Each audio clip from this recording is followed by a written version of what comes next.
We're at the Canada East Regional, and we're at a venue that's right next to the airport, and it's a great venue. It's a great turnout. What's amazing about this event compared to some of the others, I was watching the first heat of the team workout, and they were cheering as if it was Dan Bailey and Rich Froning going head to head on a workout. This crowd here, this atmosphere is amazing. Every heat, every person that's going on, they're on their feet cheering, and they have so much energy here in Canada East. It's been a neat regional to come to just to see how the community supports everyone. It's pretty amazing to think 6 years ago the games were on my parents' ranch in Romas, California. In 2007 we had the first ever games, and 70 athletes or so showed up and about 100 spectators.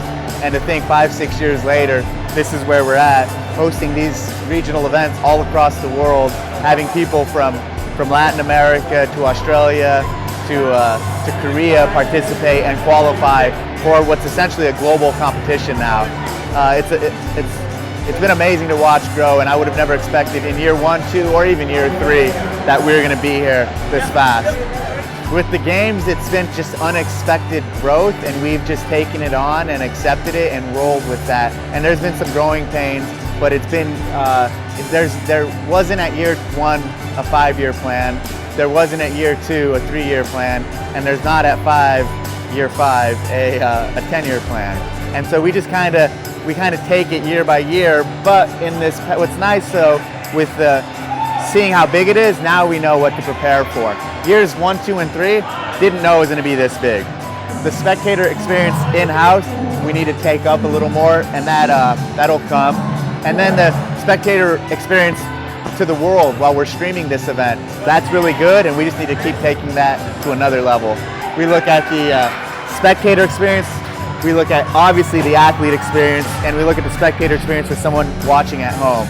These are the best of the best in the community, but the community is made up of that lower half of the sphere and essentially the shaft of the sphere, and that's the foundation of this community, which is thousands and thousands of regular people who aren't able to do this. I consider these guys extraordinary, and people who aren't able to do this but are participating in CrossFit and are the base of CrossFit. I met someone today, he came up to me and he wanted to thank me for our contribution to his life, because he went from 320 pounds down to 260 pounds in a matter of 6 or 7 months, and CrossFit helped him lose all that weight. It's changing people's lives at a level that's not this, at a level of everyday people, housewives, people who are, we've had a lot of people who were addicts, who had addictions, and they use CrossFit kind of as a way to clean themselves up and give themselves direction. Because what matters is the community and all the lives we're changing of people who are doing CrossFit. Coming out and seeing these guys perform at an elite level is cool. Seeing these records broken, seeing these fastest times in these workouts being broken every week, that's cool, but what really matters is hearing the stories of these people changing their lives and how we're making a difference for everyone and not just the elite level.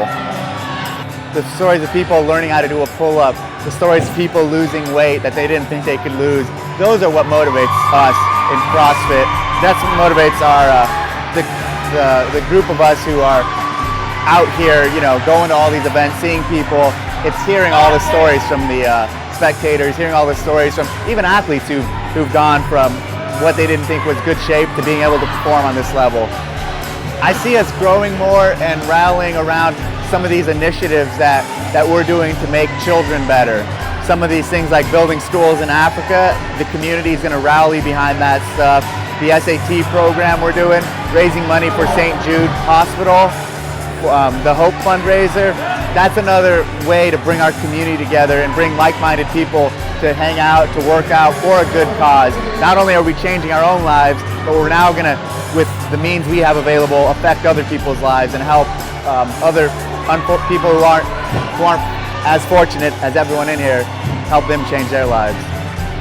It's a fitness methodology, it's a program, it's a way of training, unlike any other that's seen or has been seen, and it's a way to improve your life, to get in the best shape of your life, to make most things in your life much better, and Generally, I don't go into too many by the book descriptions of CrossFit because it's going to be useless until someone does CrossFit. There's no point in telling someone that CrossFit is constantly varied functional movements executed at high intensity until they've actually done a workout. Then maybe, even it could be argued that maybe a few weeks or months into training, should you try explaining that stuff to people. But really the strongest thing for someone who doesn't know CrossFit is to do a workout and experience it.